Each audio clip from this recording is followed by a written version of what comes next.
Assalamu alaikum wa rahmatullahi wa barakatuh. Bismillah, alhamdulillah, wa salatu wa salamu ala rasulillah wa ala alihi wa sahbihi wa man wala. I would like to welcome all of you back to the fourth episode of our podcast, Ruh Revival. We're after a 2-month hiatus. So I hope you guys all had a wonderful break, and may Allah subhanahu wa ta'ala fill your days with happiness and prosperity. Before we get started, I'd like to send a special thank you to the Graduate Students Association for sponsoring this episode. So thank you to the GSA. I don't want to spend too much time on introduction. We're going to get right into the discussion or the topic of discussion. Today's topic will be about Orientalism. Have Muslims become Orientalists? How often do we, as Muslims, turn to the criticism that is raised about the West from the Islamic perspective? Of course, you hear a lot of secular arguments, but how often do we look at it from the Islamic perspective? And it's become incredibly common to hear understandable criticisms about the West, especially under the current circumstances. And you often hear the clear dichotomy between the Muslim world and the Western world, and it's become so common that sometimes you feel that we're falling into this criticism seems to adopt the same or similar characteristics to the classical Orientalism, which labels the West versus the rest. So by engaging in this discussion, how are we really benefiting the Ummah, or are we doing more harm than good? So that will be some of the questions that we hope to answer. Of course, I would like, before we get started, to introduce our esteemed guest, Sheikh Numan Attique. حياكم الله Sheikh. Sh.Numan has memorized the Quran at the age of 13, mashallah, and has continued to study the sciences of Sharia for approximately a decade in Riyadh, in Saudi. He graduated from a 5-year Da'wah and Sharia program in Riyadh from the Ministry of Islamic Affairs, and also has an undergraduate degree in human kinetics at the University of Guelph. He is currently the Imam of the Muslim Association of Hamilton. And Sheikh Nu'man is currently pursuing a 10-plus year specialization in Ilm al-Aqidah from Mecca under the supervision of Dr. Sultan al-Umairi, a well-known theologian. May Allah preserve Sheikh Sultan. Allahumma ameen. Ameen. Let's get started with the discussion. I think the word Orientalism is something that, it's a very common word. I'm sure most of us, if not everyone, has heard it, but I don't think everyone clearly knows what it means. And of course, it's not the most straightforward definition. Has been used obviously in different contexts and in different, different contexts. So before we get started, can you introduce to us the concept of Orientalism, especially as popularized by Dr. Edward Said? And how does Orientalism manifest here in the West? Sure. Bismillah, salatu wassalamu ala rasulillah, wa ba'd. Jazakallah khair for having me on. I really appreciate being invited. May Allah subhanahu wa ta'ala bless everybody who's organized this, everybody who's here, given their time, and allow it to be beneficial, bi-idhnillahi ta'ala. So, as you kind of said, Orientalism it's a word that ever since the ending of the 1970s, when Edward Said first wrote his book in 1979, it's become a staple word in most humanities studies. It's not something that you'll find to be rare. Accusations of Orientalism are always thrown around. Right? Anybody who starts talking about the Islamic world, the Eastern world from the West is potentially an Orientalist. Whether you be Muslim or non-Muslim, in popular usage, the word Orient is generally used to describe Far East culture, thought, philosophy, people, aesthetics, and so on. Edward Said's definition of Orientalism revolves around two major pillars, constructs. Like how in our tradition we talk about arkan, right? Yes. Talk about pillars. So his definition of Orientalism stands on two pillars. The first is representation, and the second is, via this representation, political power. Political power over the Orient, which is the East. So the Occident is the West, and the Orient is what you're orienting yourselves to. So the two things that are the arkan is representation, and the second is power, political power over those who you are representing. And he speaks of the word Orient and Occident because it has to do with like how you're on that side of the table, right? So I'm orienting myself towards you, right? And so there's this distance between us, and that distance will always otherize the other.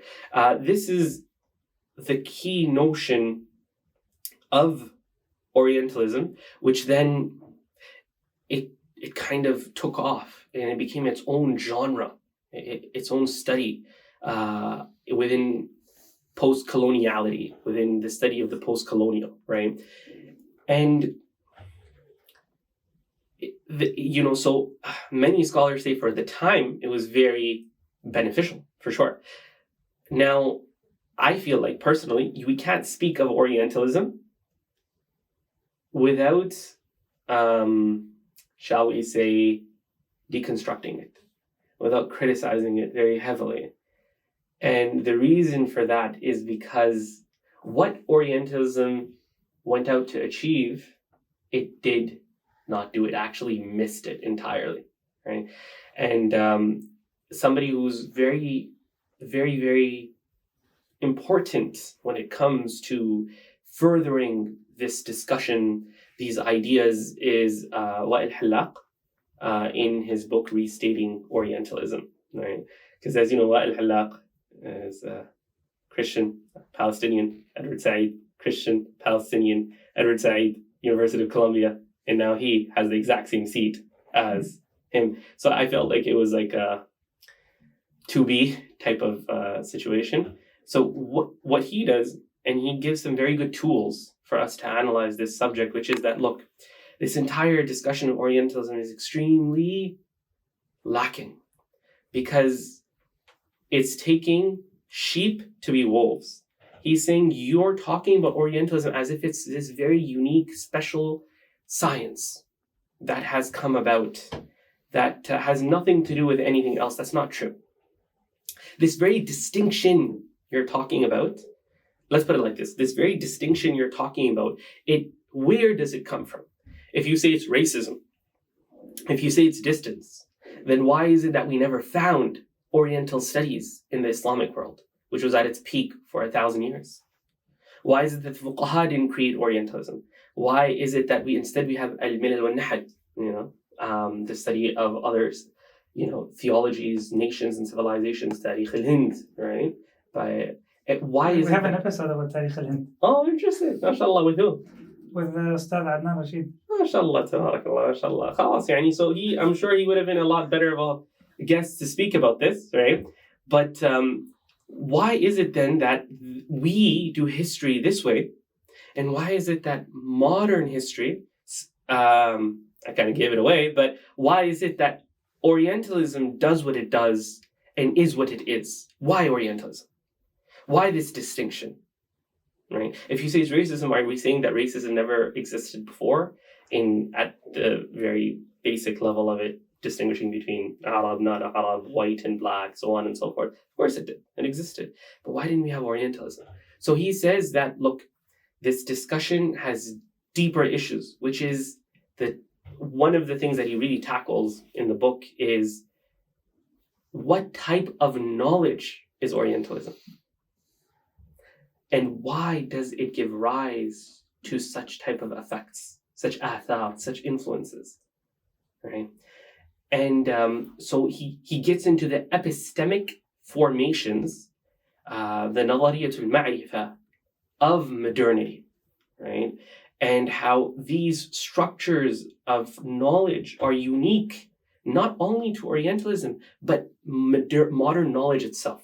So that's why in the subtitle of the book is a critique of modern knowledge, right? So it's quite fitting. So what he does is he just, he says it quite aptly in the introduction. He says, I took the boat that Edward Said set out with, and I take it in an entire different direction towards the actual problem, which is the epistemic one, which is when we're talking about, look, are Muslims, seeing themselves as Oriental? This is a valid issue. right? And this issue is not stemming from Orientalism, but it's stemming from how we conceive, how we do tasawwur of knowledge, right? Modern knowledge, we hear this saying quite a lot. I'm not sure who it's originally said by, but the one that knowledge is power. Knowledge is power, right? Nobody from our traditions ever said that. Why is it that modern knowledge, specifically, uniquely, is that which gives rise to power? So, Wa'il Hallaq calls modern knowledge a type of knowledge that not only is used for domination, but it has a complete free will and power. So he calls it sovereign knowledge. He calls it knowledge that exists for itself, with no other reason to be, right? And this can only occur, according to him, and this is, this is accepted, which is when you divorce the is and ought dichotomy, right? When you can talk about real politicking and let alone the ideals. So listen, this is how politics are. This is how it is, right? This is how the world is. Deal with it. This is the is and not the ought. The ought. And another wording for this is the distinction between value and fact, right? Within modernity. This is at the very center of this discussion of modern knowledge, which is when you divorce the ethical, the moral, from that which is knowledge, right? And this leads you to a type of knowledge that exists for itself, right? And what that ends up doing is it becomes a tool for power, right? So one of the questions that Wa'il Hallaq asks is, leading from Orientalism, is why then is it that Islamic knowledge was never used this way? Why is it that Islamic knowledge was never used to enact power in this manner? And his answer is because our knowledge was innately ethical. Our knowledge was to create within us alat, techniques, tools of the self, from the Sharia and from Tazkiyah, which is also known as soul, right? And so it's to formulate something else, and it's dissipated within the general grassroots consciousness of the Muslim masses. Nobody can say that I can control the Sharia. You might have exceptions, but just like how you have exceptions to democracy, they still work within the domain of the democratic. So Trump, he was called, oh, you're so non-democratic, you're so, etc. But he's still working within what paradigm? He's working within the paradigm of democracy. And so just like that, the Sharia and the Tasawwuf, they build a type of ma'rifah, they build a type of knowing, an oasis, a knowledge that is deeply ethical, that serves the deeper reasons for being, right? You can't take knowledge and call it knowledge without the ethical, right? It's as if you have collectibles that you can just bring together without any reason for them. So basically, modern knowledge in and of itself, the way we conceive of knowledge, the way we understand knowledge, the way we seek it, is deeply problematic. And part of that issue is Orientalism and how that gave rise, sovereign knowledge gave rise to a type of knowledge which is Orientalism and coloniality and genocidal knowledge that is used to weaponize power to kill. Not to say that colonization never occurred before, which is usually something that people will respond back with. Well, isn't it just then that people before also colonized and they used power and they were bad to people, the people who they conquered? Of course that was the case. But to say they are equivalent, that they are the same between modern knowledge, what it does, and how it tries to rule over everything, how it creates a new insan, it creates a new human being. It's very anti-human, and it creates a new type of human being, a new subjectivity. Right? So the point, I guess we can summarize this entire question and say, can knowledge be subjective? The answer is knowledge is only subjective. Subjective to what? Your ethical and moral paradigm. Outside of that, there is no knowledge. And if you were to claim knowledge outside of that, then it's absolutely useless. What benefit is knowledge that does not have a perspective? That's not knowledge anymore. It's quite useless to anybody. Do you follow, right? Mm-hmm. Even science itself, it works off of, the philosophy of science. It works off of theories, There's no such thing as purely empirical science. That's not a thing, And, Kuhn and others who were at the core of this whole resuscitation of the field of scientific theory were heavily involved in this, and Foucault took from this, and basically everybody else who comes after does the same thing. So the point is, Orientalism was more harmful in its creation, in its establishment, because what project was it serving? It was serving the liberal, capitalistic, a secular, humanistic project, right? Which still took the same presuppositions. So basically, Edward Said wasn't able to really get to the truth of the problem. So, okay, khalas. Say for instance, we go with what he's saying, for the sake of argument, we go with what he's saying, and we say, Mashi, we can't do any distinction of the other. The moment you start representing them, the moment you start talking about them, you have now misrepresented them. You have now so effectively, you can't even speak about Islam anymore, let alone China, Hinduism, etc. For our purposes, you can't speak about Islam. Yeah, you'd either be a bigot or an exoticizer. I think that's the term. Exactly, you're either a bigot or an exoticizer. Mm-hmm.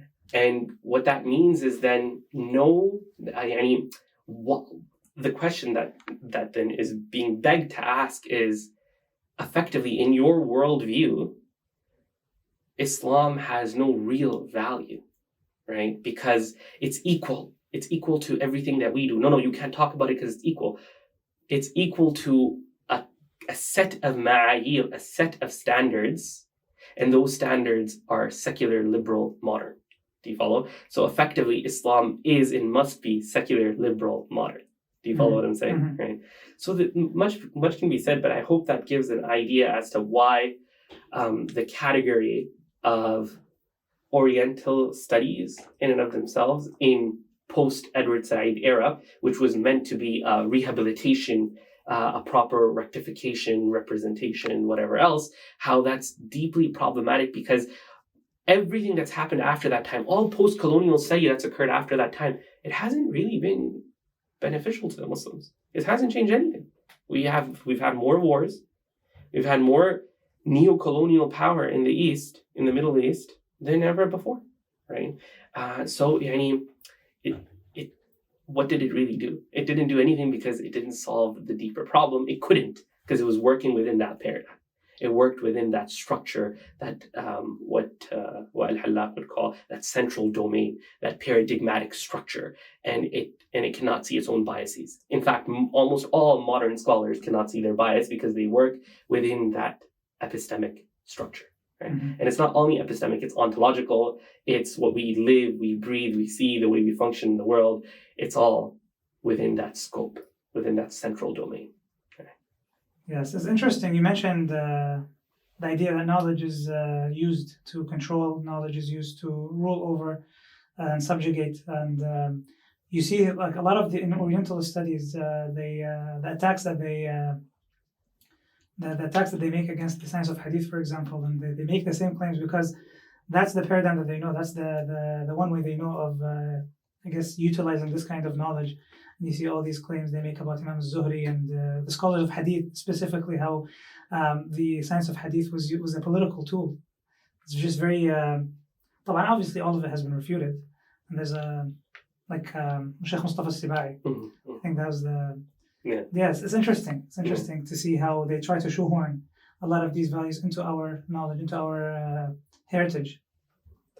No, absolutely. I mean, that's a very good example. Let's just go off of that one because it's the most well-known one in at least in the Aimi circles, right? Of the critics of hadith and how they wrote volumes on this, subhanAllah, right? Like volumes on this and things that we still benefit from up till today, ironically, right? Yes. Let's take that example and let's kind of broaden it a little bit, right? Mm-hmm. Let's look at its structure so that we can take the theory that we just spoke about and apply it to this scenario. What was their problem with the hadith studies? Their essential problem was that this type of knowledge is scattered, is something that is not structured in a way that modernity is comfortable with. It's not centralized. It's not something that can be controlled. It's not something that can be regulated. You can't put it into a penal code, a law, a qanoon. You can't do it to that.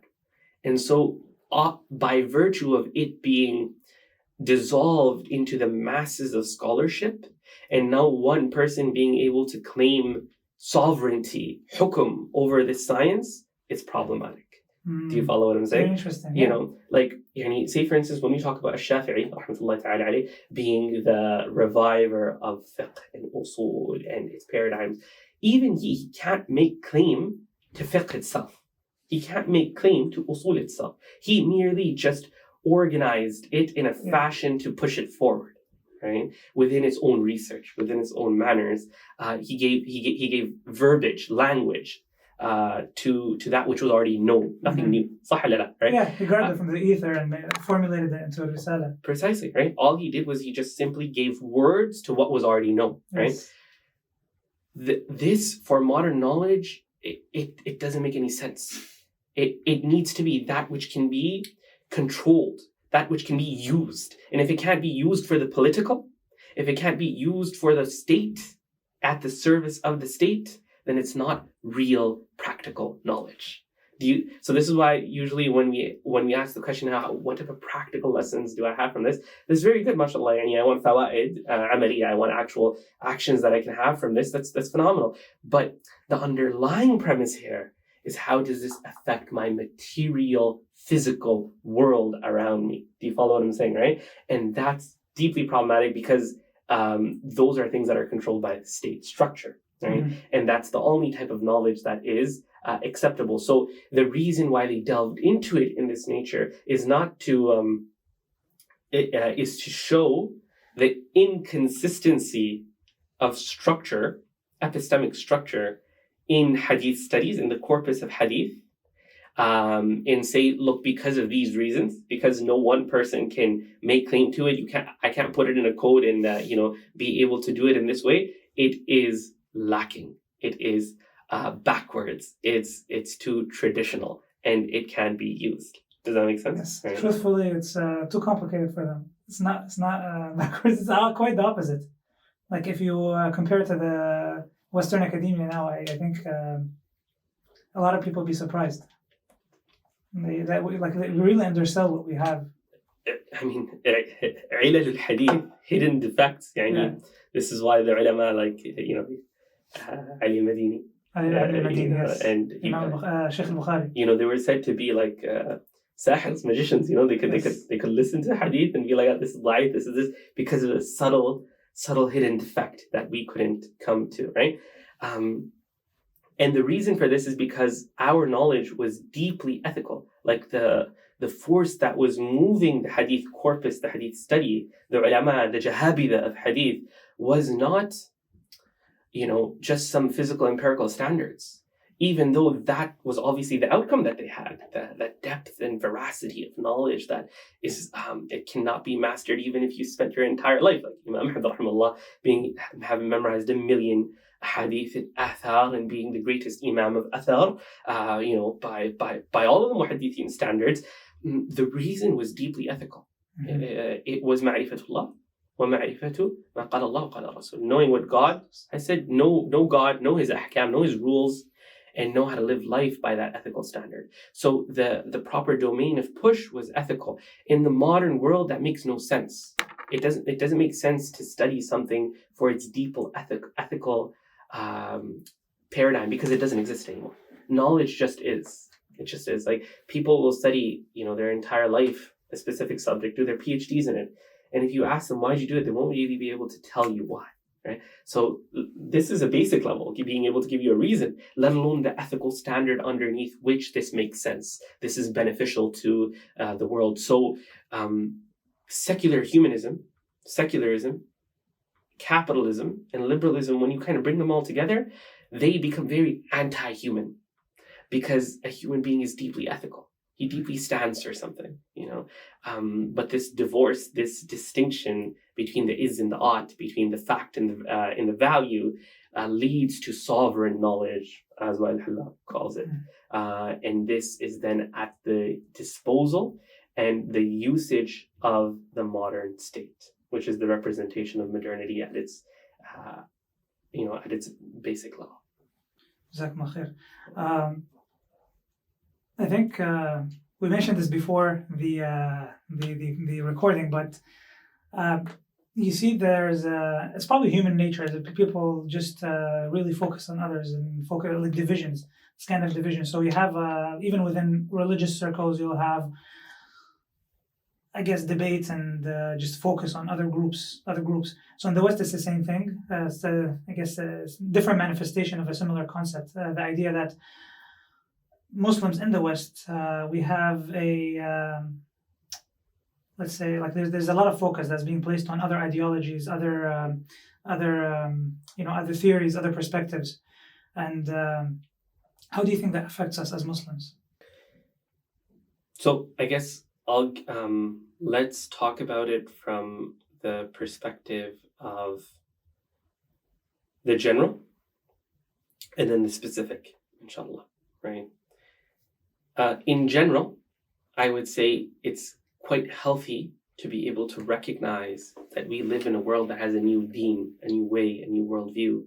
And that worldview needs to be understood if you need to be able to move forward in not the progressive sense of the theology of progress, the aqidah of progress, which is innately materialistic and, it just assumes a lot about the world. And, we don't believe that. And I guess we can get into that maybe.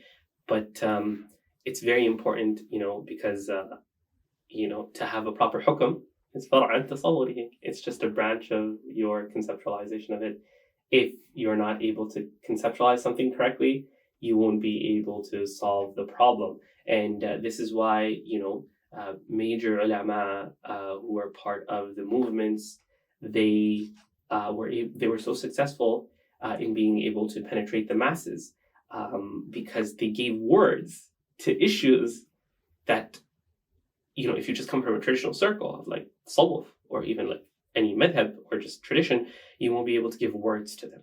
Okay, so by focusing on these different ideologies and theories, do you think that kind of makes, like, we're at risk of making Islam more of a reactionary movement because we're spending so much time and effort and energy, like just learning and focusing on these other ideologies, and sometimes we forget our own?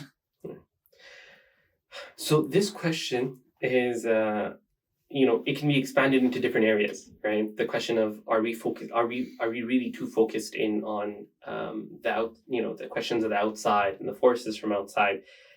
And I think the question in itself assumes that we're not already living something that was made from the outside, right? That we're not living underneath modern nation states, that we're not living underneath systems that are inherently non-Islamic, that came from the outside, and that, we're focusing too much on it. But I can recognize and I deeply appreciate the sentiment, which is that there is no moving forward without our turath. There is no moving forward without a depth of connection to the Quran and the Sunnah, a depth of connection to the madhahib al-fiqhiyya, to everything that's written within siyasa and everything and moving forward, and to be able to see ourselves within the vision in the mirror of the seerah of the Prophet sallallahu alaihi wasallam. Right? If these things were to be left, then what is there? Absolutely, we just become a reactionary,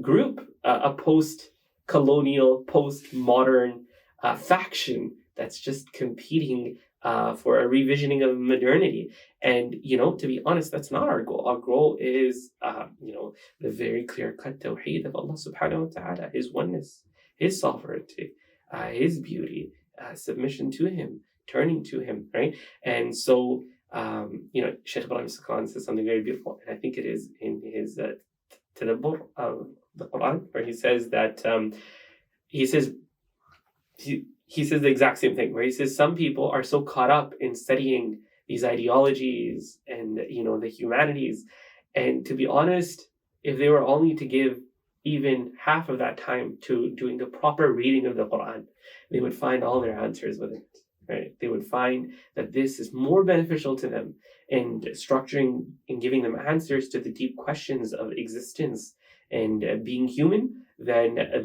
they ever would in being able to critique other ideologies. So there's a place for both of these.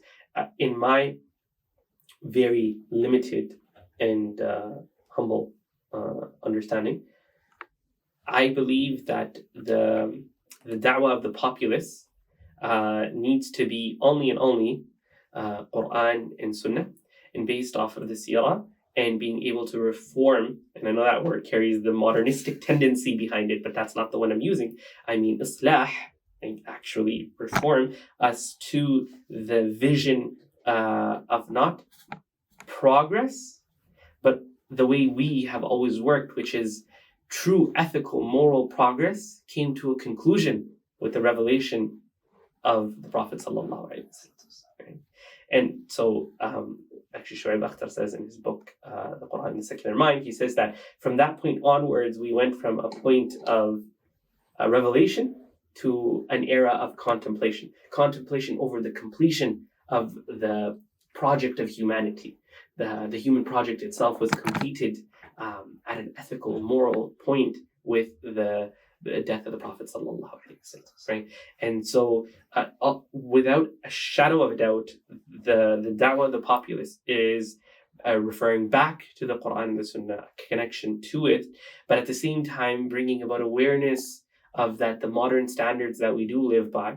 And when I'm using modern here, I guess I'm using it in both ways: the epoch sense of it, and the contemporaneous sense of it, and also the ideological worldview sense of it. That these are not our standards; these are not our ma'ayir to live by, but they have been enforced upon us. And so, going back to the Quran, going back to our tradition to find the answers for the issues of today is truly the only salvation that we do have, right? But studies within this era and having ulama who are, or talabatul ilm, who are mutamakkinin, who are strongly grounded within usul, within hadith, within fiqh, within aqidah, to then move into these sciences is important. I'm not going to say it's for everybody, because we need people to specialize, unlike the Turath of al-Shafi'i, and to specialize on like al-Bayjuri, right? And we need that.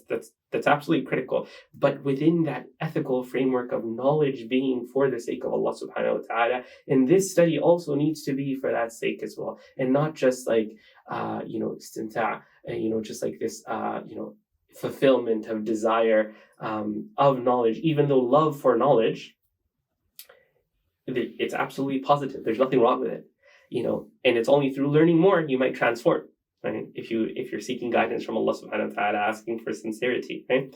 But that's not how we base our moral framework and standards. It's definitely only and only the Quran and Sunnah. That's true. As Al-Albiri says, وَإِنْ أُوتِيتَ فِيهِ طُولَ بَاعٍ وَقَالَ النَّاسُ إِنَّكَ قَدْ سَبَقْتَ فَلَا تَأْمَنْ سُؤَالَ اللَّهِ عَنْهُ بِتَوْبِيخٍ عَلِمْتَ فَهَلْ عَمِلْتَ. The idea of knowledge is, the fruit of knowledge is the action. There's much to be said, but honestly, about knowledge, deserves its own episode. Absolutely. I mean, for me, and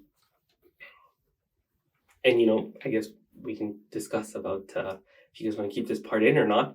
But for me, the debate of what modernity is, in essence, is irja, right? Is in essence irja, which is the total separation of the ethical, your belief, your standard, from amal, from action, right? And so the further these two split from one another, the more you find the use of knowledge in a manner that is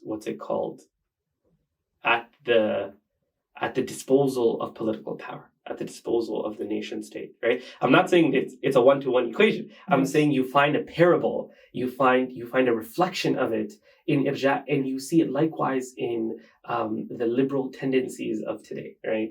That we have within our da'wah, within our communities, that require a subtle touch of mercy, and at the same time, proper awakening, inshallah. Jazakallah khair. Man, yes, it's very common to hear that and we're criticizing ideas, not people, or we only talk about ideas, we don't, which is the exact opposite of again, going back to the idea of the example of the hadith scholars and how the khuluq and the adab and the person is inseparable from the whatever hadith he's narrating. So they will not accept anything that comes out of the mouth of someone who is known to be of immoral character. We'll just put it that way. Which is wallahi, when you read sometimes about these Western thinkers, and you'd be shocked in some cases. I think that's a good segue to the next point.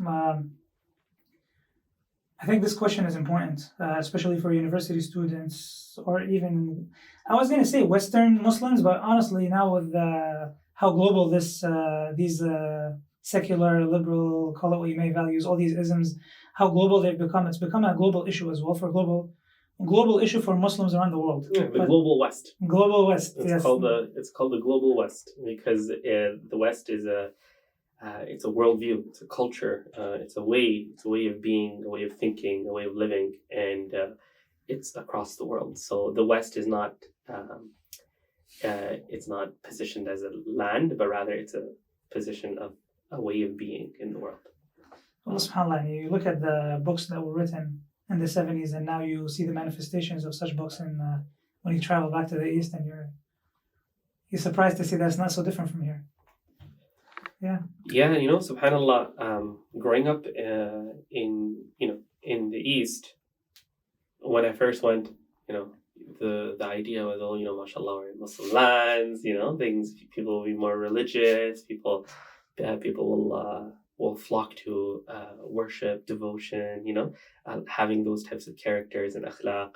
But obviously, a lot of people, when they go, they tend to feel very let down by the reality that most people are quite secular.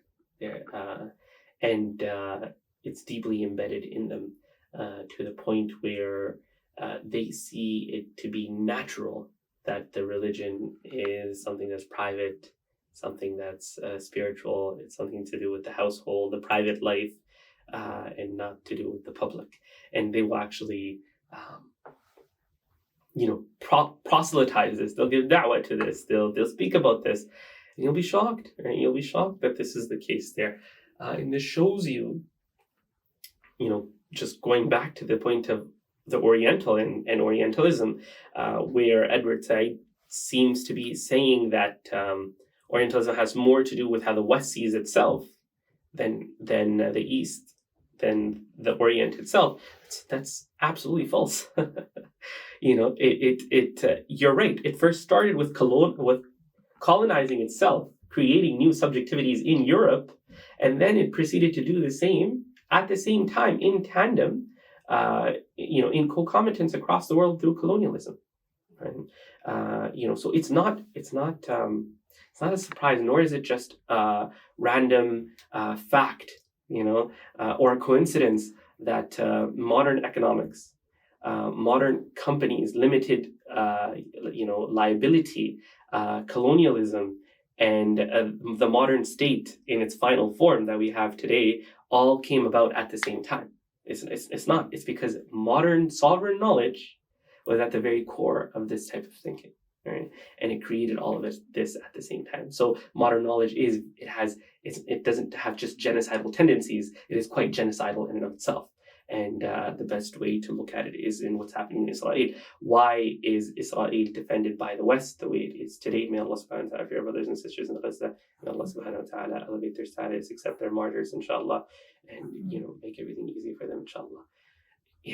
Why? Because it's seen as the bastion of the true democracy in the East.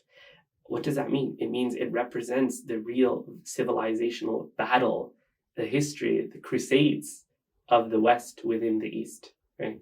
And it represents that secular model over there.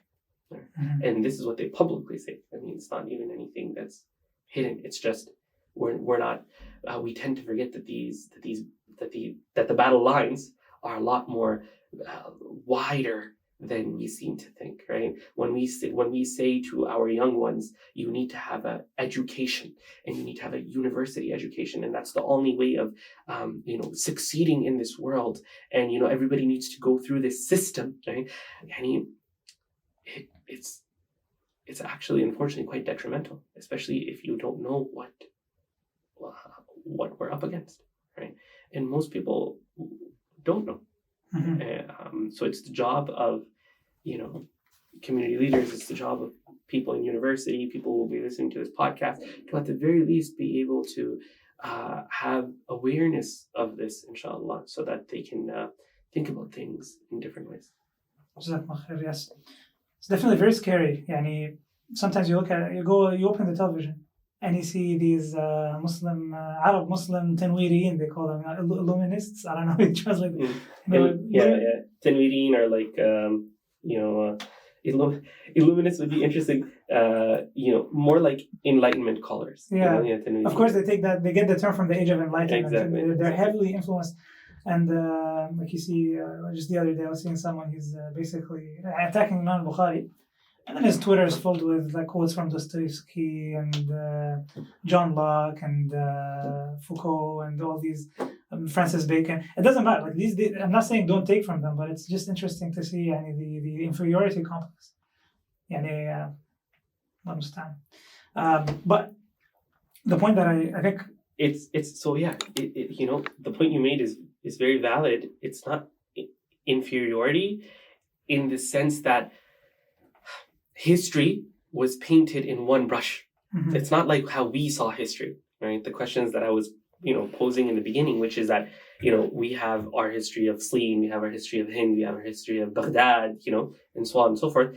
But modern history, what it does is it levels the playground and it provides a mission for all of humanity, and it strings them all together in one. And it says the mission is progress and enlightenment, right?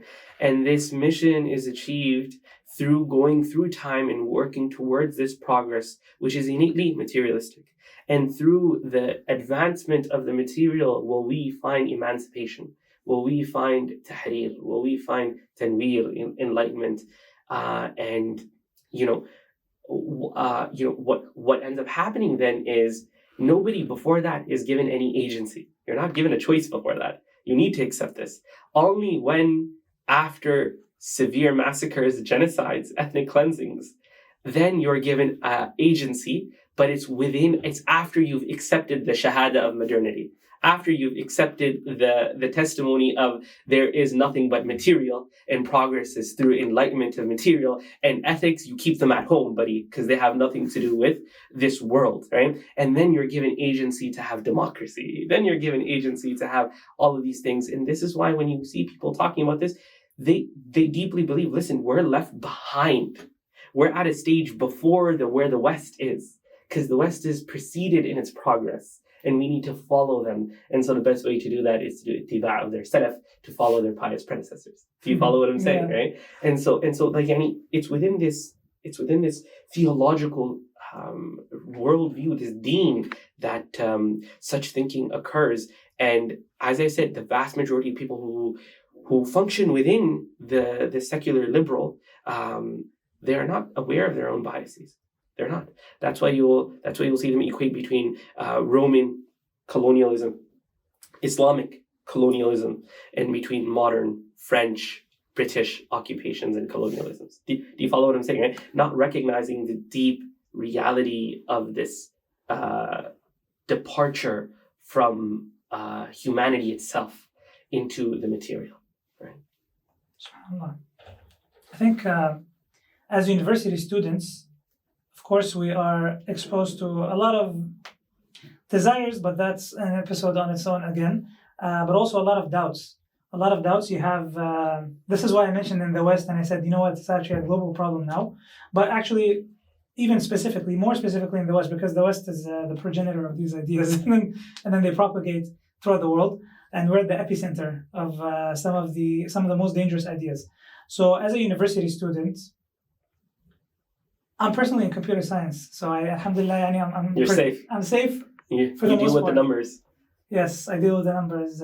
Some ideas make their way through the cracks, but they're not as explicit as they are in more, programs like within the social sciences and the humanities, and even the life sciences as well. Um, you hear a lot of horror stories about people from those fields, either secondhand accounts or first-hand accounts. People telling you that I know this many people, or let's say 10 people entered the program, and by the time we finished the PhD, only 2 were left Muslim. The rest left Islam. Allah musta'an. May Allah protect us and may Allah guide them. So, how does one protect him or herself, protect their faith, protect themselves from those ideas? Again, we interact with those ideas on a daily basis. Could be a bit difficult, especially for people who are in those fields. Like a lot of our brothers, a lot of our sisters study, psychology, political science, anthropology, all these different fields of study that are heavily influenced by the Western ideology and the Western paradigm. I think an easy way to put it would be, the hadith of Prophet ﷺ, if you have no humility, if you have no bashfulness, no shyness, no humility, then do whatever you want, right? And this applies to knowledge at the most center of it. If you come to knowledge with kibr, with arrogance, with this idea of I will subjugate and I will figure out and I will, I'm gonna make sense of it all. This is the very notion of sovereign knowledge, right? This is the very notion of being able to use what you learn, to be able to make the most money, to be able to learn what you learn, to be able to have the most greatest impact. Do you follow what I'm trying to say, right? And unfortunately, this is even seeded into Islamic studies where people, they'll go abroad, coming back with the intention that we're going to be able to make a big effect, and we'll have the most YouTube followers, or I don't know what else, right? But the point is, there's no humility of knowledge, right? There's no understanding that look, there is where is my niyyah? What is my intention, right? If my intention is not to please Allah subhanahu wa ta'ala, to submit at the greatest level to Him, to recognize that all knowledge is but an illumination from the enlightenment of the Quran, right? From the enlightenment of the wahi of the Prophet sallallahu alaihi wasallam, right? If I'm not able to recognize that, and I'm coming from a very modern notion of objectivity, of facts separate from values, coming back, trying to hone in on this concept here, you're already going to be setting yourself up for disaster, because you've accepted the premises of modern thinking, modern ways, modern beliefs. And this is extremely problematic. So, to have a strong base in the Quran and Sunnah, to be able to look, I'm going to be honest, right? If you're in the humanities, then at the very least, you should have already gone through 1 or 2 tafsir. At the very least, you should have gone through a very nice explanation of the Arba'un al-Nawawiyya, right? And you would have gone through the seerah multiple times, and you would have read works like the works of Wa'il Hallaq and others. At the very least, this is the expectation. You can't just go in taking on the premises of secular liberalism, right? And then assuming you're going to come out anything but a secular liberal.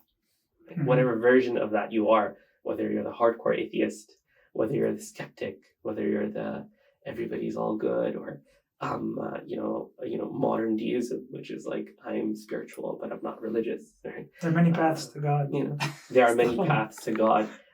All these notions. So if you can't recognize where these muharrikat, where these initial movements are coming from, you won't be able to solve them, right? And then this leads me to the next point, which is related to modesty, to haya, is constantly asking for hidayah.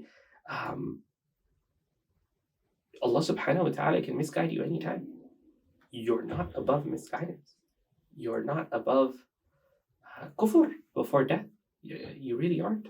Right? And so an iftiqar, showing your neediness, your weakness to God in your knowledge, in your seeking of it, is an inner technique of the self that the Sharia and Tazkiyah provides. which is what the ulama, the fuqaha, our turath, our scholarship has always emphasized. Right? That's why that's generally speaking, you'll never see a faqih who is not always praised for his qiyamul layl, who is not always praised for his tilawat al-Quran, who is not. And these things are not separate from one another. Right? The more you have of this, the more barakah there will be in knowledge, and the more you will constantly ask for hidayah, and the more humility you'll have, and more iftiqah, more submission to God. Right? And that's why the Prophet ﷺ taught us to ask Allahumma inni a'udhu bika min ilmin la yanfa'. Ya Allah, I seek refuge from you from knowledge that does not benefit. Right? And so real knowledge is knowledge that's ethical, and anything outside of that then becomes problematic. So I'm not saying to not specialize in Foucault if you have like a very deep understanding of aqidah, sharia, of the things. I'm not saying not do that, but generally speaking, it's quite detrimental. Generally speaking, in all honesty. But if you do it with the sake of, I'm trying to give a service, an ethical, moral service underneath service to God, right? And service to Islam and the Ummah of the Muslim, right? Honestly, I have deep respect for people who enter those fields with the pure intention to advocate and serve Islam. But I do not envy their position. It's a very difficult one. It's one that requires a lot of, I think it's not emphasized enough how much, how well equipped you need to be in Islam to be able to both protect yourself and to have something to bring to the table of discussion, to produce something that the community and the ummah, the Muslim ummah and the global ummah or would benefit from. No, absolutely. We take for granted the level of depth you need in the Sharia, in our traditional sciences, to be able to move into these, because the way we see these sciences is just that it's interacting with the premises of other sciences. This is why you see in our tradition somebody being a faqih and a historian, somebody being a muhaddith and a historian, somebody being something else and something else. Like they all go hand in hand, but the basic training is shari, right? And so today you can't displace it with humanities and think that that's fine. No, your basic training needs to be shari to be a true academic in the Islamic sense of the term, right? And so I don't envy that place, because it really is a place of lots of doubts. So, maybe I can pick your brain on this, but what's some practical advice that you would have for people who are currently studying those sciences? They don't really have a strong background in the Islamic sciences. Maybe they don't know Arabic, and they're now like second year, third year, fourth year. Given the time constraints, and given that, of course, these people are genuine, they do want to benefit Islam and they want to protect themselves. What are some practical steps that they can take given those constraints? The first thing is deeply rooted love for the Quran. Right? There's a book, In the Way of the Quran, by Khurram Murad, and it's something that you can even teach children. It's to adopt a love for the Quran. The second would be do a tafsir of the Quran, one that is written in the light of that which is required within these humanities, within these sciences. So like a basic one would be Abu al-Ala al-Madudi's Tafhim al-Quran. It's translated in English. It's very nice. The second is when you come to the Sunnah of the Prophet ﷺ, and you come to the life of the Sahaba, come to it looking for ethical, moral guidance. Come to it for value. Come to it looking at the Sunnah of the Prophet ﷺ as, this is my real role model. He's not just, he is the person that emulates the revelation itself. لقد كان لكم في رسول الله أسوة حسنة لمن كان, for who is he أسوة حسنة, who is he a real model for? لمن كان يرجو الله, whoever desires God, واليوم الآخر, and desires the day of judgment, وذكر الله, and mentions God a lot. So mentioning God a lot through the Quran, getting to know Allah subhanahu wa ta'ala through his names and attributes, that's the fundamental purpose of the names and attributes. is to being able to have a ta'arruf ala Allah, is to get to know Allah subhanahu wa ta'ala. Letting your life not be a mere representation of the secular, by letting your life be full of sins and preaching another way, right? So yes, you might have sins, you might have major, minor sins, you might have those, but your submission to God must be greater. Let those sins be that which become mercy and a bounty, and they allow you to go back to a type of knowledge of Allah, which is the best of knowledge, which is ma'rifatullah, knowing God. And that is the ultimate purpose of all knowledge, is to know God. That's why the Quran came. That's why all the prophets came. And that's the first question you'll be asked in your grave. And that's what will get you into Jannah, where all your sins will be put on one side, and a little parchment with the shahada on it will be put on the other, and it'll weigh heavier on the scales, right? Where does that come from? It comes from actually knowing Allah subhanahu wa ta'ala. So if we actually knew Allah, we would love Allah. If we actually loved Allah, then we would follow His guidance, right? And so a deep connection to the Quran and a deep connection to the seerah of the Prophet and the Sunnah, and also these types of books that we've been speaking about that are able to critically analyze the modern condition from a lens of the Islamic, right? So Abu al-Hasan Nadawi's works, ماذا خسر العالم من حيطة المسلمين, The World in Islam. That's what it's called in English. We just read that in the book club, actually. Oh, mashallah. But not many people showed up. So everyone who's listening, please read that book. Yeah, that book. He has another letter, which was a lecture actually he gave in, I think, the US or the UK. Beware of the new Western Islam. The new Western Islam. And that goes into these problems that we're having today as well. Abu al-Hasan Nadawi's work on Islam, and so we can provide a list at the end, inshallah. Yes, but these works on secular power, right? There's a new work that just came out by Ali Hafaj. I haven't read it yet, but it's on secularism. I've heard it's pretty good. People who are, again, these second recommendations from here onwards, the mention of Ali Hafaj and so on and so forth, these are for people who are in the humanities, right? Yes. And not for just the general person. The Quran and the Secular Mind by Shu'aib Akhtar. Islam as Political Religion by Shu'aib Akhtar. You have Wa'il Halaq's 3 fundamental works that are must-reads, not to see to that we necessarily agree with everything that's in them, or that you need to agree with everything, but it gives you a deep, impactful perspective and it gives you the tools in the language to be able to deconstruct, criticize, and analyze the world as we know it today, and contrast it to Islam as a paradigmatic way of life, right? So his first work, Sharia, which was published in 2008, his second being The Impossible State, and the third one being Restating Orientalism, right? These are quite essential. The thesis is the same, he's just elaborating on them in different perspectives and different aspects, and so on. Also, I would say, everyone look at that, the specific science. SubhanAllah, I was wondering what made someone like Wa'il Halaq, a Christian. What made a Christian like Dr. Wa'il Halaq be this invested and produce this number of amazing works that, again, while we do not agree with 100% of them, were great contributions to Islam in the modern age. And subhanAllah, he was saying, I was watching his podcast and he's talking about the first books he read about Islam, and he said that his actually, I don't know if these were the first books he read, but the first money he made, his first paycheck, he went and bought تاريخ الأمم والملوك تاريخ الطبري and الأغاني الأصبهاني. SubhanAllah, honestly, what better way to get to know the Muslim history? طبعا الأصبهاني الأغاني that would not be in the recommendation list. But it also not be if you don't know it, don't worry about it.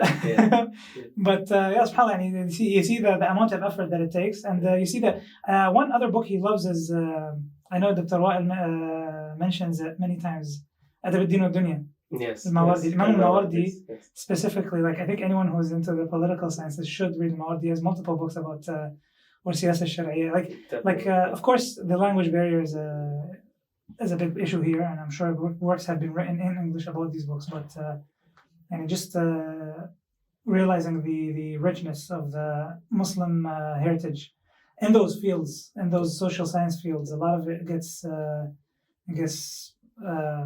what is it, put under the rug, pushed under the rug. Right. Dr. Ovamir, Yes.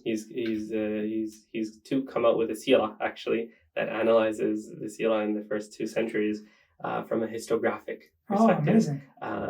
And that'll be something to look forward to.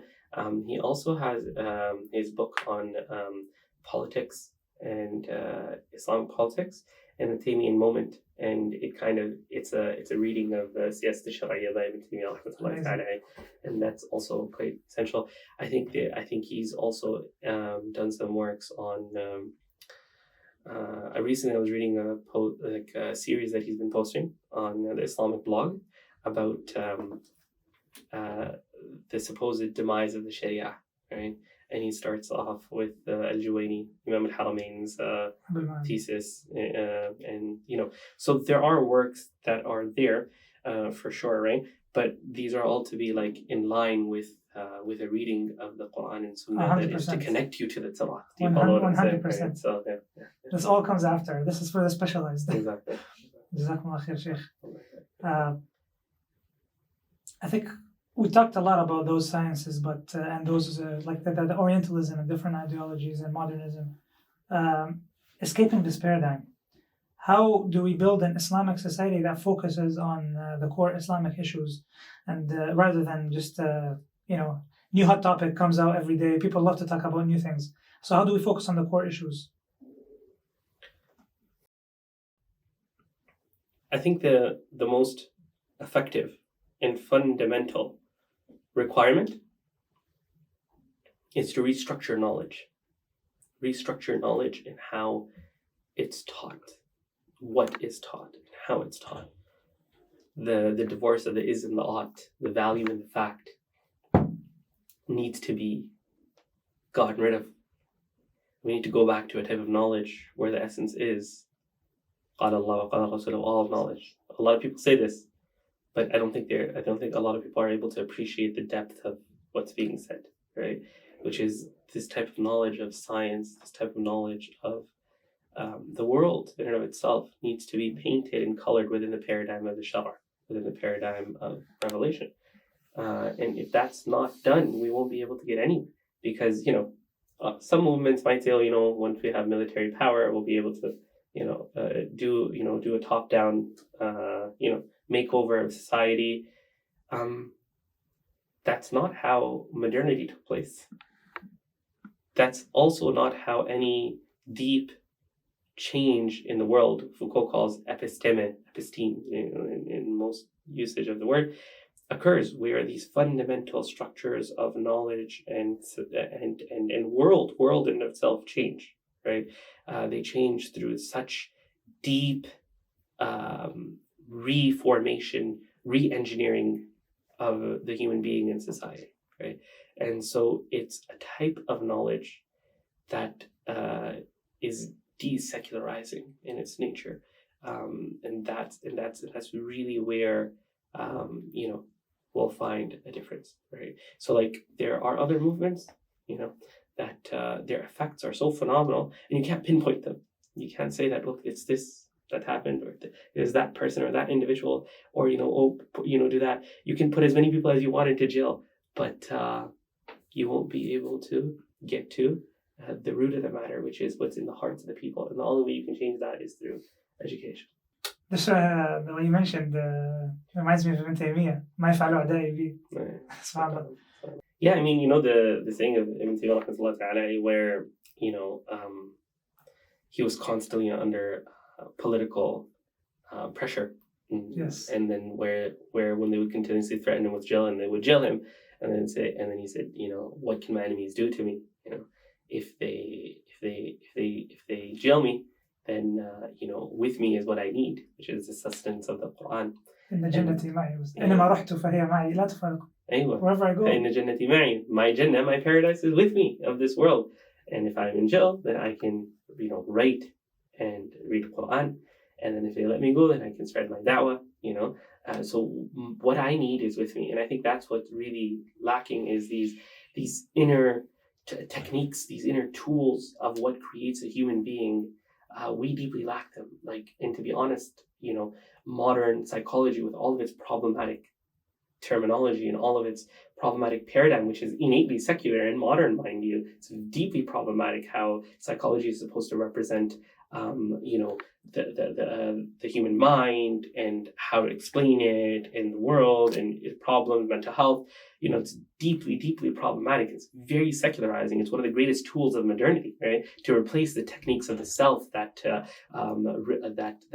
proper, holistic, traditional worldview such as Islam would give you, right? But the real ones are that which come from an attachment to Allah subhanahu wa ta'ala.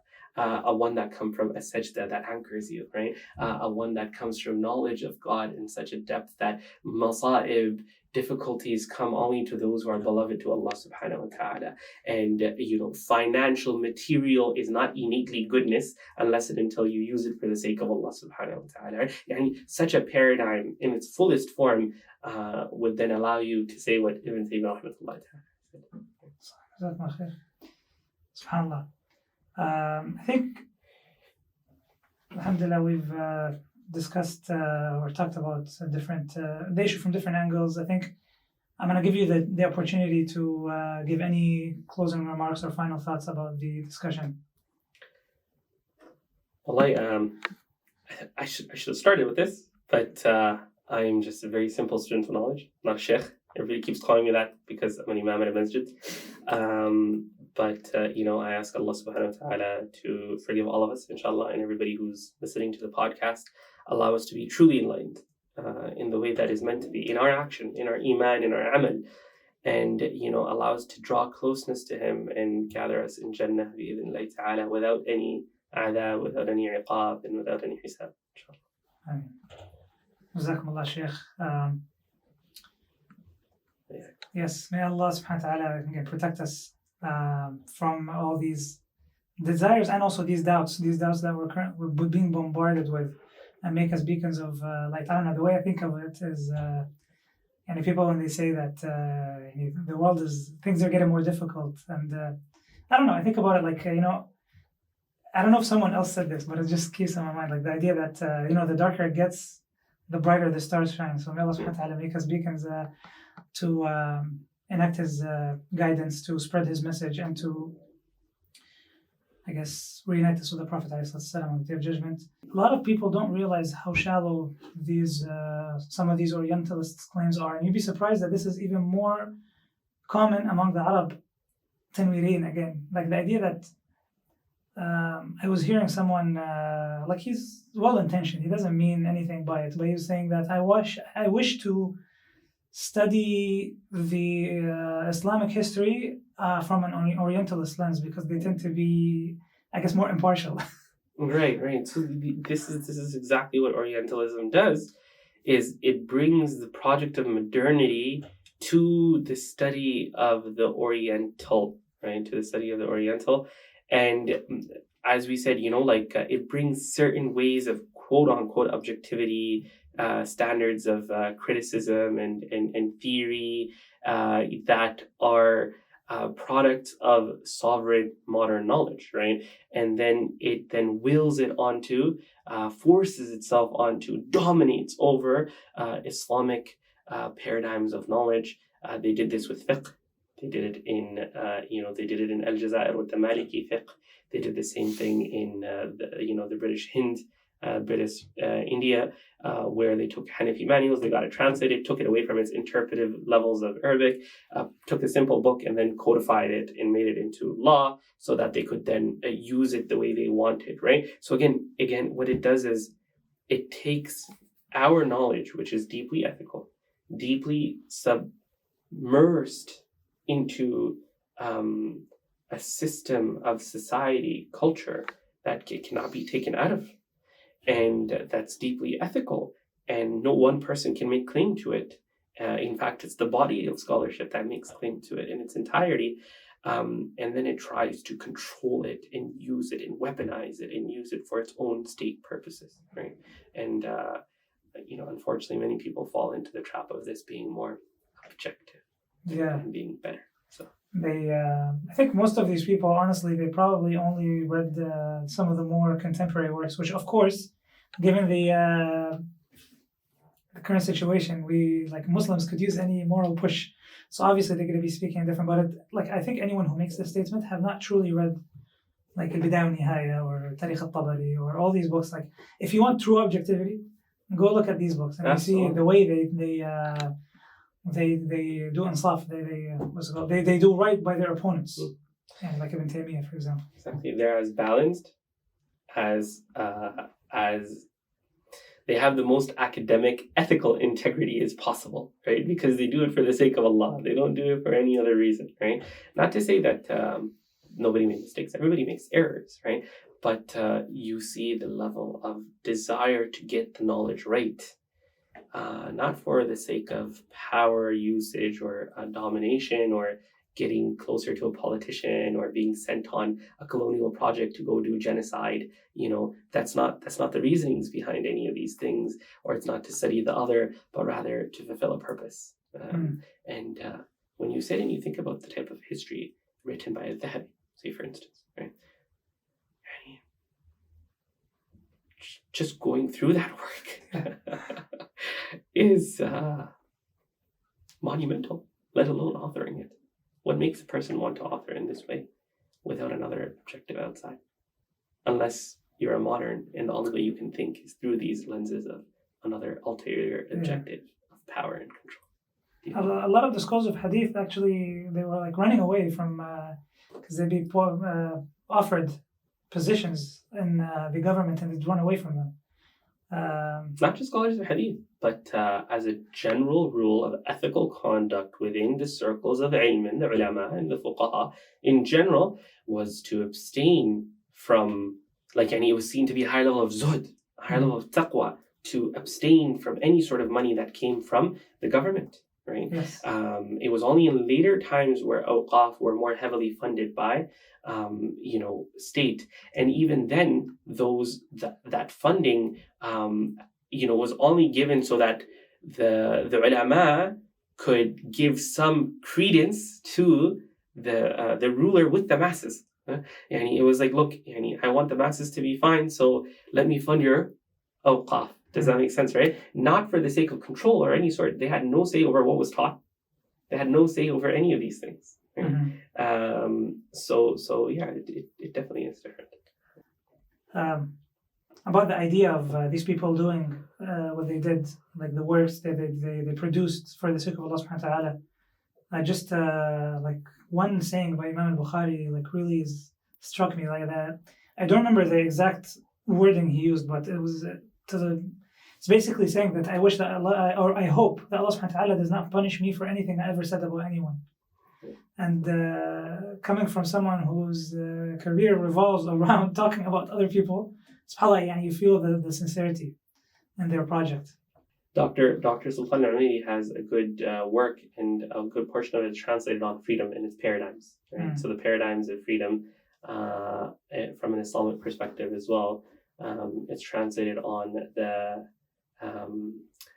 the page. The academia. The abstract? No. Academia is the website. It's an open source website for papers and stuff like that. Okay. Academia, and on it there's a page run by a phenomenal researcher called Bassam Zawadi on the modernist discourse. It's called the Modernist Discourse, Academia. And on it, you'll find lots of different articles translated from Arabic, from reputable Islamic scholars, Muslims, that deal with these issues. Dr. Sultan al-Amiri's book, Fada'at al-Hurriya, these are selected chapters that have been translated to cover the entirety of the concept in English as well. And those are pretty good. I just want to highlight that it's not just Wa'il Hallaq in the field, but he does a good job at it. There are others also in English, as I mentioned. Shu'aib Akhtar, rahimahullah, just passed away last year, a couple of months ago. You have other. There's this book called The Culture of Ambiguity. That's also very nice on the topic. And yeah, so there's a lot of work that's happening out there right now. Dr. Uthman Badr from Australia is actually like an ustad to me. He did his PhD on secularism, and he should be publishing his book on it as well very soon. He's very good as well. So yeah, there's a lot of work out there. The Ummatics curriculum, the Ummatics project, their podcasts, their material, everything they publish is very good, inshallah. I think these are all very good resources to begin with. Jazakumullah khair, Sheikh. We're going to try to put as many of those as we can in the comments. Sorry, not the comments, in the video description. Hopefully people benefit from them. طيب, Jazakumullah khair again, Sheikh. I'd love to talk to you for longer, but yeah, time constraints. Pleasure. Is there anything that you'd like to plug? Well, I think you just plugged a lot of things right now. Yeah, we did. He plugged a lot of things. Just giving you a final opportunity, like not related to the topic, anything in general.